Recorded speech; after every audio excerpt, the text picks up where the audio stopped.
रहमतुहु व नसल्ली अला रसूलिहिल करीम अम्मा बाद अऊज़ु बिल्लाहि मिनश शैतानिर रजीम बिस्मिल्लाहिर रहमानिर रहीम अला इन्ना औलिया अल्लाहि ला खौफुन अलैहिम व ला हुम यहज़नून अल्लज़ीना आमनू व कानू यत्तक़ून सदक़ल्लाहुल अज़ीम व सदक़ रसूलुहुन नबियुल करीम व नहनु अला ज़ालिका लमिनश शाहिदीन व शाकिरीन वल्हम्दुलिल्लाहि रब्बिल आलमीन। बिरादरान मिल्लत इस्लामिया, काबिल एहतराम बुजुर्गों, हम उम्र साथियों, अजीज बच्चों, आइए हम और आप इंतहाई अक़ीदत व मोहब्बत के साथ गुंबदे खदरा के जानिब लौ लगाकर उस भीख देने वाले दाता व आका मदनी ताजदार रसूल किरदगार शहनशाह इज़्ज़ी वक़ार सैयद अबरार व अखियार नाइब परवरदिगार रूही फिदा हो जनाब मोहम्मद मुस्तफ़ा सल्लल्लाहु तआला अलैहि वसल्लम की बारगाह रिसालत में दुरूद पाक का हदिया निशावर करें। अल्लाहुम्मा सल्ली अला सय्यिदिना व शफीना व नबीना मौलाना मुहम्मद वअला वल करम बारिक व सल्लिम कमा तुहिब्बु व तर्दा बि अन तुसल्ली अलैहि सलातुन व सलामुन अलैका या रसूलल्लाह सलातुन व सलामुन अलैका या नबी अल्लाह सलातुन व सलामुन अलैका या खैर खल्क़िल्लाह। हज़रात, ये कोई बहुत बड़ा जलसा है नहीं, मुख्तसर वक्त में थोड़ी देर के लिए मैं हाजिर हूँ। 11वीं शरीफ हुजूर गौसे ज़माना सैयदना शेख अब्दुल कादिर जिलानी रज़ियल्लाहु तआला अन्हु की 11वीं शरीफ की महफिल भी है। साथ ही साथ साहिब खाना हमदर्द कौम मिल्लत जनाब जमील मोहम्मद जमील साहब के पीर साहब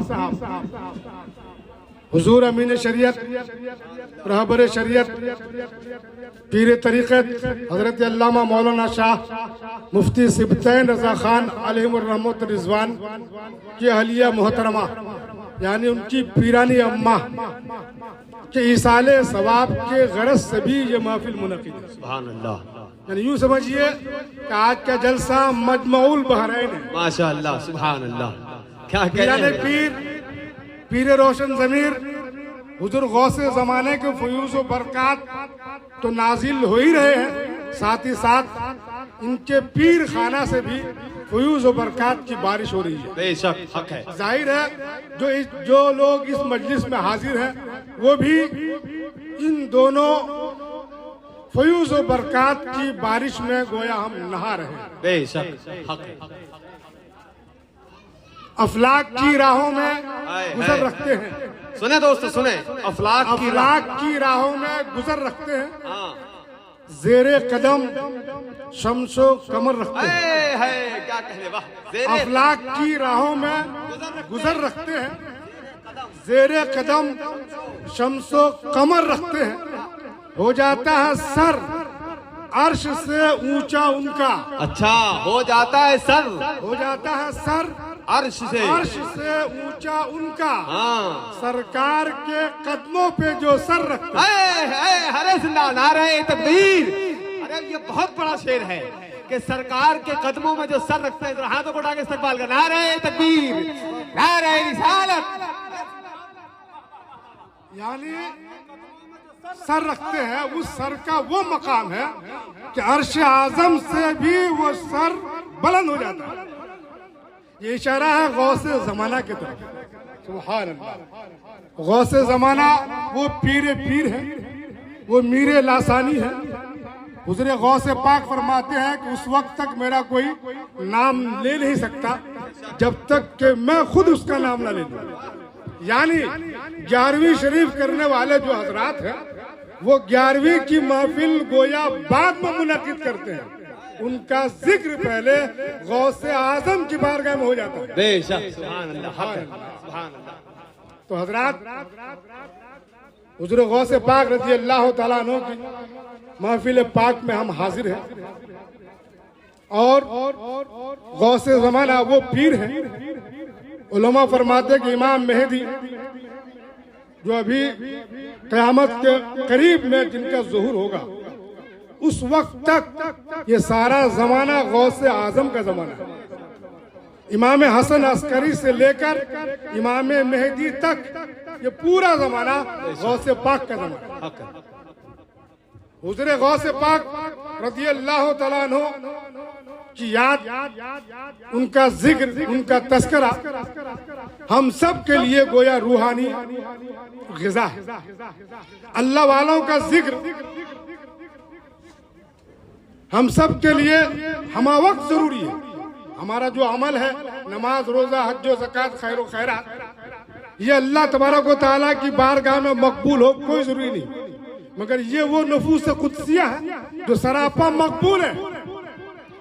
इसीलिए हम अहले सुन्नत वल जमात का ये तरीका है कि हम नमाज भी पढ़ते हैं, रोजा भी रखते हैं, अगर अहले सरबत हज व खैरात भी करते हैं, इसके साथ साथ अल्लाह वालों का जिक्र भी करते हैं कि अल्लाह वालों का तस्करा, उनकी मोहब्बत, ये गोया ईमान की एक अलामत है।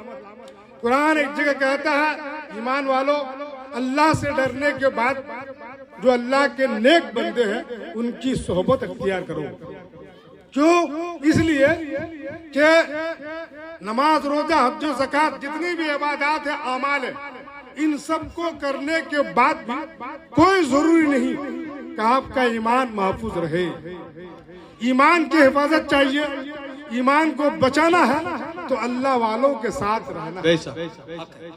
अल्लाह वालों के तस्करा किए बगैर, अल्लाह वालों की सोहबत में रहे बगैर, अल्लाह वालों के साथ में रहे बगैर हम अपने ईमान की हिफाजत कर लें, ये कोई जरूरी नहीं। ईमान की हिफाजत जब भी हो सकती है जब हम अल्लाह वालों के साथ रहें। हुज़ूर गौसे पाक को देख लीजिए कि हुज़ूर गौसे पाक की बारगाह में किस चीज की कमी थी? इल्म की, अमल की, ईमान की, रियाजत की, मुजाहिदात की। बुरूज आजमी से पूछो तो गौसे जमाना की रियाजत का आलम क्या था। 30 साल तक मुसलसल हुजूर गौसे जमाना रज़ी अल्लाह तआला अन्हु बयाबान में फिरते रहे। 30 साल तक ना खाए ना पिए, जो मिला पत्ते पे गुजारा कर लिए। 15 साल तक गौसे जमाना एक पैर पे खड़े होके पूरा कुरान पाक रात को खत्म की। अल्लाह अकबर कबीरा। किस चीज की कमी थी गौसे आजम की बारगाह में? न इल्म की कमी है, न अमल की कमी है, न रियाजत की कमी है, न मुजाहदा की कमी है। इसके बावजूद गौसे पाक जब अपने पीर व मुर्शिद की बारगाह में हाजिर होते हैं, हजरत अबू सईद की बारगाह में, तो पता चलता है कि इन्हें भी अल्लाह वाले की जरूरत। बेशक हक है। और अल्लाह वाला अल्लाह वाले से लगे हुए हैं। बेशक जो भी अल्लाह के नेक बंदे हैं वो हर नेक बंदे के साथ उनका तसलसल जुड़ा हुआ है। बेशक। क्यों? सिर्फ ये बताने के लिए कि लोगों, ईमान की हिफाजत करनी है तो अल्लाह वालों के साथ रहना है। अल्लाह वालों के साथ रहे बगैर ईमान महफूज नहीं रह सकता है। ईमान धोखा भी दे सकता है। ईमान जिस तरह आना जानता है, जाना भी जानता है। आ भी सकता है, जा भी सकता हो। तो अगर ईमान की हिफाजत करनी है तो अल्लाह वालों का तस्करा, अल्लाह वालों की मोहब्बत दिल में रखना बहुत जरूरी है। बहुत ही मशहूर वाकया 12 आप सुनते हैं इमामों से, मौलवियों से। हजरत इमाम फखरुद्दीन राजी का, बहुत बड़े वक्त के इमाम थे, फलसफा के इमाम थे, वली कामिल थे। एक रिवायत ये है कि उनके पीर मुर्शिद हजरत नजमुद्दीन कुबरा है, और एक रिवायत ये है कि उनके पीर मुर्शिद तो ये नहीं है, अलबत्ता मुरीद होने के लिए ये हजरत नजमुद्दीन कुबरा के यहाँ आए थे, मुरीद नहीं हुए थे। एक रिवायत ये भी है। फिर उनका वह आखिरी वक्त, जब विसाल का वक्त करीब हुआ, तो आप सबको मालूम है कि नज़ा के वक्त में शैतान आता है ईमान लूटने के लिए। आखिरी वक्त में शैतान आया और शैतान आकर सवाल किया कि राजी तो बहुत बड़ा फलसफी है, लोगों को तौहीद की रिसालत की दावत देता रहा। तो उस वक्त ईमान लूटने के लिए शैतान ने सवालात किए, राजी तुम कहते हो कि खुदा एक है, तो खुदा के एक होने पर दलील दो। पर इमाम राजी कोई मामूली मौलवी तो नहीं थे, नज़ा का वक्त है, सुकरात का आलम तारी है, मगर इल्म दोस्त है। जिस आदमी को जिस चीज से दोस्ती होती है, मरते वक्त भी अगर उसका तस्करा किया जाए तो जान में जाना जाए। कोई मालदार आदमी हो, दुनियादार आदमी हो, और वो बिस्तर मर्ग पर हो, नजा के आलम हो, सुकरात का आलम तारी हो, और कोई आकर कहे कि सेठ साहब आपके कारोबार में इतने लाख का फायदा हुआ, तो बुढ़ा मर भी रहा हो तो उठ के बैठ जाएगा। तो दुनिया से दौलत, दुनिया से मोहब्बत है। इमाम राजी को मोहब्बत थी इल्म से, नजा तारी है, सुकरात का आलम है। उस वक्त शैतान ने सवाल किया, सवाल सुनना था, उठ के बैठ गए। अल्लाह, उठ के बैठ गए। और एक नहीं, दो नहीं, उलमा फरमाते हैं 360 दलील दिए खुदा के एक होने की। एक दो नहीं, 360 दलील, वो भी उस वक्त जबकि नजा का वक्त तारी है। इंसान को जान का होश नहीं रहता है। शैतान कोई मामूली पढ़ा लिखा तो नहीं था, कोई जाहिल तो नहीं है शैतान, तो फरिश्तों का भी मुअल्लिम था। शैतान उन दलीलों को काटता चला गया। ये दलील देते रहे, वो काटता गया, दलील देते रहे, काटता गया। एक वक्त ऐसा आया कि बज़ाहिर दलाइल की झोली खाली हो गई। 360 दलील दिए, सब काट दिए। अब कौन सी दलील देना? हजरत नजमुद्दीन कुबरा अपनी जगह पर है, जहां हजरत इमाम राजी कोसों दूर है, वहीं से आपके हालात को मुलाहजा कर रहे हैं। राजी परेशान है, वुजू फरमा रहे हैं, वुजू फरमाते हुए पानी चुल्लू में लेते हैं। फरमाते हैं राजी, पानी भी फेंकते हुए कहते राजी क्यों नहीं कह देता बिला दलील खुदा को। जिंदाबाद मुफ्ती साहब, जिंदाबाद, जिंदाबाद। बताती है वो आवाज भी राजी के कान तक पहुंची, वो पानी के छींटे भी आपके चेहरे तक आए। इमाम राजी ने कहा कोई दलील नहीं दिए, और शैतान से ये कहा कि शैतान बिला दलील खुदा को एक मानता। वाह वाह वाह वाह। जाहिर है जब दलील देंगे नहीं तो काटेगा क्या? उस्ताद भी होगा तो किनारे हो जाएगा। बात खत्म हो गई। अब यहाँ पर एक बात जो मैं कहना चाह रहा था, ईमान की हिफाजत के नजमुद्दीन कुबरा एक रिवायत के मुताबिक इमाम राजी के पीर नहीं है। हाँ, पीर बनाने के लिए गए थे, मुरीद होने गए थे। किसी ने हजरत नजमुद्दीन कुबरा से पूछा, हुजूर राजी तो आपका मुरीद नहीं, फिर इतनी तवज्जो क्यों, इतना करम क्यों? इमाम नजमुद्दीन कुबरा फरमाते हैं, अरे पीर मुरीद ना सही, मुरीद होने तो आया था। अरे वाह वाह वाह वाह, अरे जिंदाबाद, होने तो आया था। अरे वाह वाह, सच है। हो जाता है सोहबत का असर, आदमी क्या दरो दीवार बदल जाता। नारे तकबीर, नारे रिसालत, मसलके आला हजरत। अरे मुफ्ती साहब जिंदाबाद, क्या मिसाल दे रहे हैं। यही वजह है कि हम हज़ार नमाज पढ़ें, रोजा रख के हज ज़कात खैर व खैरात करें, और अल्लाह वालों की मोहब्बत के बगैर, अल्लाह वालों की सोहबत के बगैर हम ईमान को बचा लें बहुत मुश्किल है। इसीलिए हमारे उलमा का ये तरीका रहा, और उलमा किराम ने हम सबको ये सबक सिखाया कि तुम सब कुछ करो, मदरसा बनाओ, मस्जिद बनाओ, सराय खाना बनाओ, रात भर तहज्जुद पढ़ो, मगर खुदारा ईमान की हिफाजत के लिए अल्लाह वालों का तस्करा करते रहो, इनकी सोहबत अख्तियार करो।